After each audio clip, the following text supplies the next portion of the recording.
Hello, everybody. Today I am gonna do my intervention or my literacy observation in a very multimodal uh, type of response. Okay, so the prompt for this week is regarding writing to learn.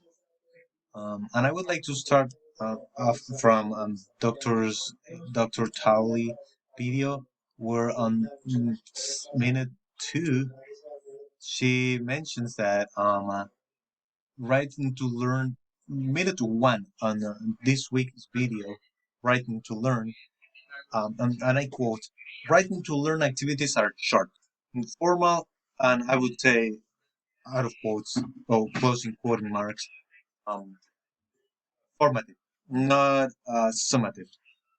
Hence, how reading, writing, and discussion in my classroom is looking like. I would like to share this lesson. So, mathematics is my content area. When I'm teaching mathematics, I want my students to learn the content, but also I want my students to metacognitively uh, reflect on the learning. I want them to be able to write to learn, and so that when they take notes, they are not just copying what I'm copying down in the board, but they are uh, actively taking notes and making their own conceptions, perceptions, and definitions, not just me telling. So for this week, we're dealing with imaginary notes. Then my students are I have to activate their background knowledge. For that, I play them this video. It's a YouTube video, and this video is amazing. It asks my students to think beyond what a polynomial or how to find the roots of a polynomial. I'm not gonna show the whole video, but what is really important about this video, even though I cannot share the audio, is that my students can um, start making their definitions out of a type of inquiry based. As you can see, we are going over the fundamental theorem of algebra, and there is a huge abstract concept, and that is to find the roots of a polynomial. But when they get to the imaginary realm, and I know this is not me teaching the lesson, when they get to the imaginary realm, then the mathematics become more analytical. So this is the $1 million worth animation that I want my students to hook up into. They are looking two-dimensional shapes. They think mathematics is abstract, it's not nice, it's not pretty.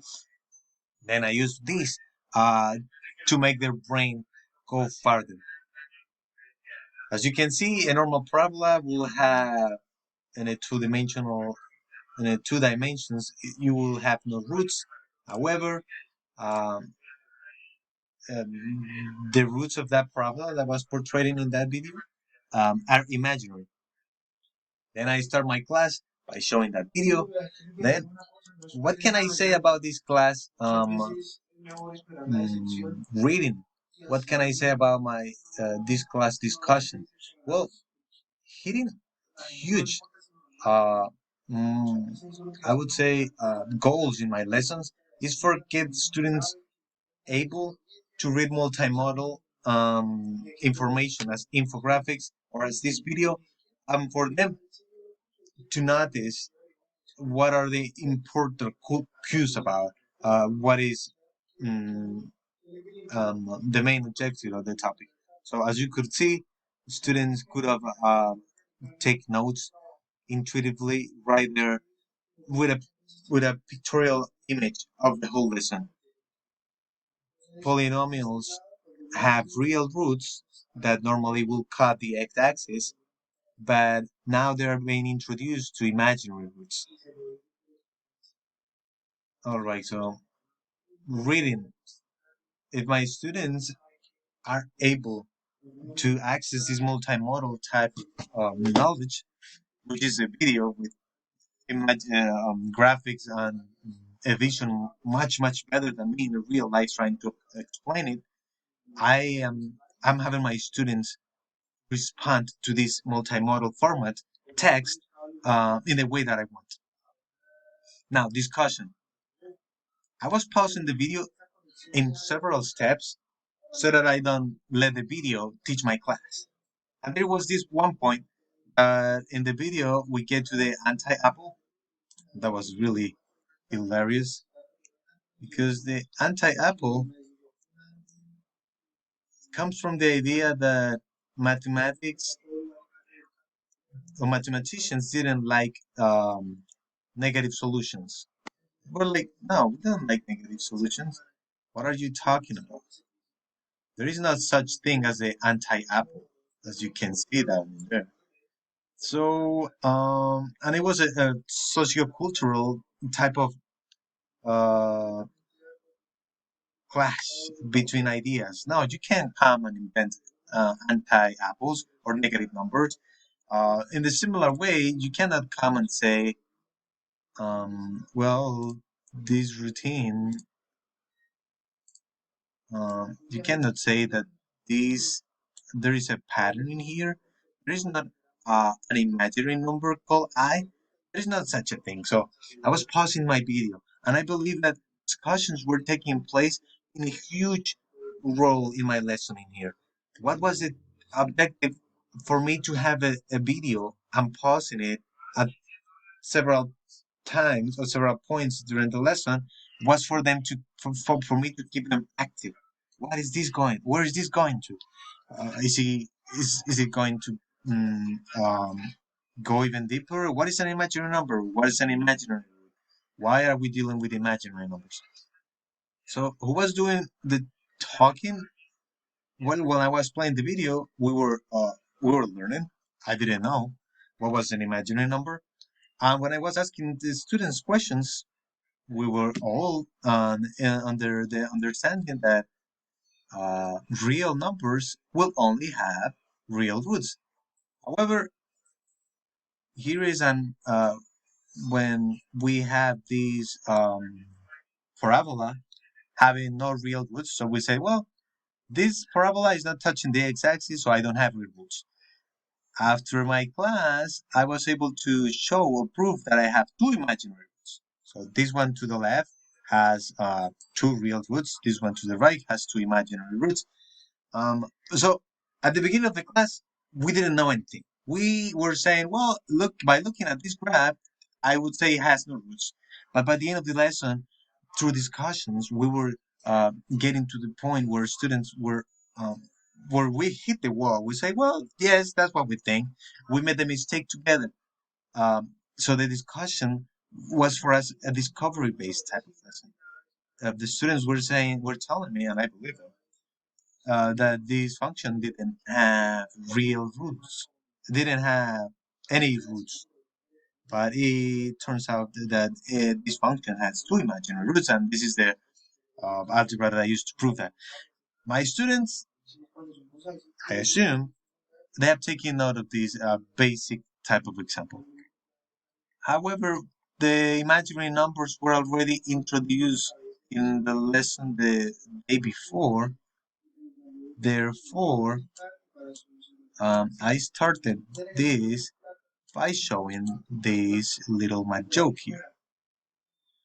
So here is numbers number 2 and 3, and here is number 8, and then 8 is having an imaginary friend. However, he tries to introduce, he says he's right here, but then no one can see the imaginary number. The fact that they were able to read, understand this joke, they were saying that it was a lame joke, but they were able to understand. They were able to understand that this expression is the imaginary number I. So they were also able to understand that I love math. And I also have a short discussion about how do I get the next square root of negative 25 to be the square root of 25i. In summary, this BPS classroom or this lesson that I was able to have with my students it connected very much with that minute that I mentioned that writing to learn is a short, informal, low-stake writing task where students are able to jot down their main conclusions, their main ideas.